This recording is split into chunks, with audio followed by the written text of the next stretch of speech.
You ever have one of those moments where you feel like you've just slammed into a brick wall? You know, a project totally bombs, a relationship ends, a career move just backfires. Look, that feeling, it's completely universal. But what if I told you there's a real evidence-based toolkit for recovering from any setback? Well, that's what we're talking about today. This is the Bounce Forward Protocol. I love this quote because it gets right to the heart of the matter, Falling down, the setback itself, that's not the failure. That's not the defining moment.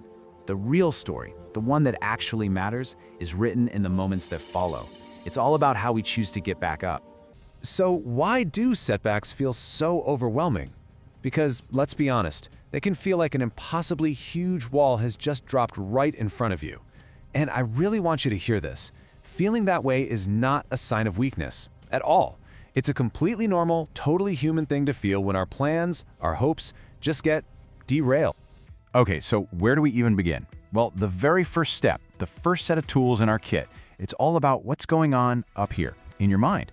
The path to bouncing forward, it doesn't start with some big external action. Now, it starts by changing the story you're telling yourself about what just happened. And for that, we can thank the psychologist Martin Seligman. He gave us this brilliant, super practical framework called the 3 Ps. See, when we fail, our brains tend to spiral into these negative thought patterns, right? So this is how we fight back. First up, personalization. You have to ask yourself, is this really all my fault? Then, pervasiveness. Is this one problem actually ruining every single part of my life? And finally, permanence. Am I going to feel this way forever?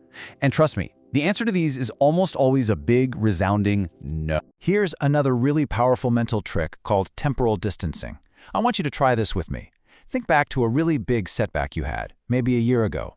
Go ahead, really bring it to mind. Now, how much does it sting today? Does it have that same white-hot emotional charge? Probably not, right? So let's apply that same logic to whatever you're going through right now. Imagine yourself a year in the future, looking back at today. Is it still going to have this much power over you? All the science says, nope, it won't. Okay, so we've started with the mind, but that's only half the story. What about your body? This part is so crucial because your body has been going through it right alongside your brain. Even after the threat is gone, all those stress hormones like cortisol are still swimming around in your system. They can get trapped, basically, keeping you stuck in this state of high alert. That phrase, your body is keeping score, it is 100% true. You can't just think your way out of stress. It doesn't work like that. You have to physically do something to complete that stress cycle. You literally have to send a signal to your brain that says, hey, we're safe now, the danger is over. And one of the simplest, most effective ways to do that is with the 4-7-8 breathing technique. It's so easy. First, you're just going to breathe in through your nose for a slow count of 4. This is all about getting oxygen in calmly, not that shallow panic breathing. And then, at the top, you just hold that breath for a count of 7. Now this is the really important part. This pause lets the oxygen soak into your bloodstream and basically flips the switch on your body's rest and digest system. And finally, you breathe out, slowly through your mouth for a full 8 count. This long, slow exhale is what really does the magic. It physically slows down your heart rate and sends that crystal clear, we are safe signal to your brain.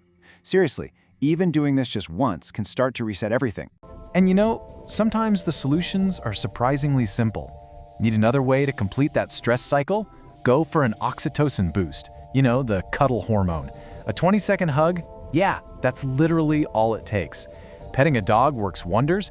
Even just having a real warm conversation with someone you trust can do the trick. All of these things help lower your heart rate and fight back against stress. All right, we've talked mind, we've talked body, now it's time for our final set of tools. Because here's the thing, the biggest enemy after a setback is just freezing up, paralysis. You can't just sit and think your way out of being stuck. You absolutely, positively have to act your way forward. And one of my favorite tools for this comes from Stanford professor Tina Seeley. It's called a failure resume. And no, this isn't about making a list to shame yourself with, not at all. The whole point is to reframe failure, to stop seeing it as this source of pain and start seeing it for what it is, data. It's just a log of your biggest lessons, your smartest pivots, and your most important moments of growth. The second something goes wrong, our brain starts writing a story about it. And the amazing researcher Brené Brown has the perfect name for this story. She calls it the shitty first draft. It's that instant, raw emotional reaction, that story that's usually totally inaccurate and filled with catastrophic language. It's the voice that says, "I'm a total loser. Everybody hates me." So what do you do with that draft? You rumble with the story. That's the next step. You take that messy first draft and you hold it up next to the cold, hard facts. The story screaming in your head is, "I'm a loser." But what are the facts? This one project didn't work out. The story says, "Everyone hates me." The facts?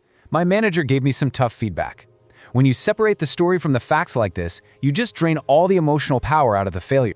So, how do you actually start moving again when you feel totally stuck? The answer is something called behavioral momentum. I want you to forget about taking some huge giant leap. Instead, focus on one tiny achievable win. I'm talking about something you almost can't fail at. Go for a 5-minute walk. Organize one drawer of your desk. Answer one email. That's it. Because each one of those small wins builds on the last. And before you know it, you've created this chain reaction that pulls you right out of that rut and starts building real momentum. And all of this, it brings us to the final, and I think most powerful, idea in this whole protocol.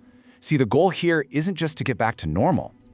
It's not about bouncing back to where you were before. That's thinking too small. What we're aiming for here is a revolution. This is not about recovery. It's about revolution. It's about taking the energy and the data from that setback and using it as fuel. It's about bouncing forward into a wiser, stronger, more authentic version of yourself.